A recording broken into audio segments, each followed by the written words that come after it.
Hi, so this week I want to talk about Socratic Seminars. It's a really great 1 week unit. So, what is Socratic Seminar? It's based off of Socrates' philosophy. It teaches them the value of just discussion, and it's okay not to come up with an answer.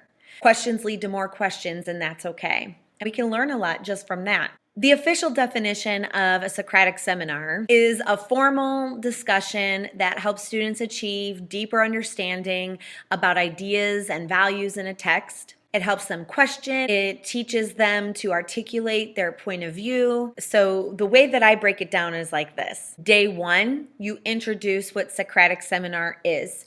There's YouTube videos out there that you can show of other students involved in a Socratic seminar. We talk about the difference between a debate and a dialogue.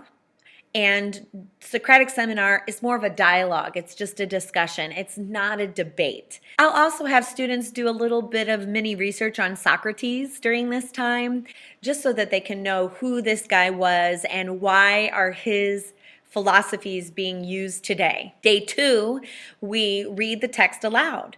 The stories that you want to look for are those that lead to a good discussion. Maybe there's some things that should be analyzed in there or that can connect to today somehow. The 2 stories that I've used and I've had success with are 2 Thanksgiving Day Gentlemen by O. Henry. I've also used Harrison Bergeron by Kurt Vonnegut.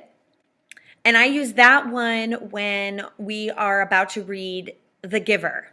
I use it as an introduction to that whole dystopian society. I read the text aloud to the students, and then I usually have them just complete some kind of initial response. What's going on in their heads? What questions are they wondering? It's interesting to see how their thoughts grow throughout this process. Day 3, we talk to the text. Talk to the text is like, marking up the text. Same thing. We want it filled with their thoughts. We mark up the text together for a few pages of the story. They would finish on their own in my class. There's writing all over this thing. I really stress for students to come up with some big ideas. That way, when it's time for them to write questions, they're not just writing about the text, but they're going to be writing questions beyond the text as well. Day 4, this is an optional day. If you have a story that also has a video, I have them watch either the whole video or a clip of the video. They use that as another source for asking their questions. Day 5, I have the students write questions. It's very important for you to have maybe some question stems that they can use to help get their questions going. Using those question stems, you'll really be impressed with the types of questions your students come up with. So students write out their 6 questions and they have them ready to go for when we have the Socratic Seminar. Day 6, I really have students look at what is their role going to be in the Socratic Seminar.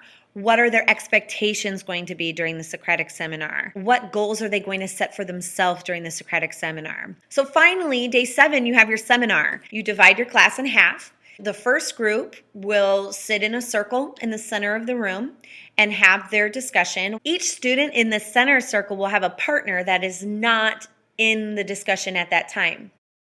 And so those partners are all sitting in an outer circle. They're looking for certain behaviors from the student. So they keep track of how often the student speaks up. They keep track of how often the student asks a question, how often a student takes the discussion further. In the past, I've done 10 minutes of discussion.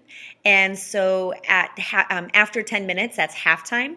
And the students meet up with their partners and they get some feedback from their partners so that they can see if there's any room for improvement for the second half. And then they will continue their discussion. It can go another 10 minutes. Now, if you have a really big class, let's say you have like 30 students, 15 kids in a discussion, I think is too many. I've run into that problem. So something that I've done in the past is I have 3 groups. And so you have one group in the discussion, you have another group in the outer ring where they are giving that other student feedback, and then your third group is on today's meet. today'smeet.com. And if you're on today'smeet.com, you are having a discussion about the questions that are being asked in the group. They listen to the discussion, they hear the question, and so they start typing out what they think, and they discuss with the other students on today's meet, and it's all on the computer. If you're not a one-to-one classroom and you don't have that available to you, I've done things before with book clubs where they have a piece of paper and they write, a sentence, an idea down, and they pass it, and then they respond to what the other person said when they read the other person's paper. I mean, something like that could happen as well. Finally, students have time to reflect. How did they do? Did they meet their goal? What did they think about their group discussion? What went well? What needs to be better for next time? I've been doing Socratic Seminar for a few years now, and each time it's a little different. So there has to be some adaptations each year depending on your class size, depending on your students, depending on your curriculum. I want to know what stories you're using for Socratic Seminar, what strategies you're using, what resources you're using, anything that you think would be beneficial. Leave a comment below with any of your ideas or questions, and I'll see you next time.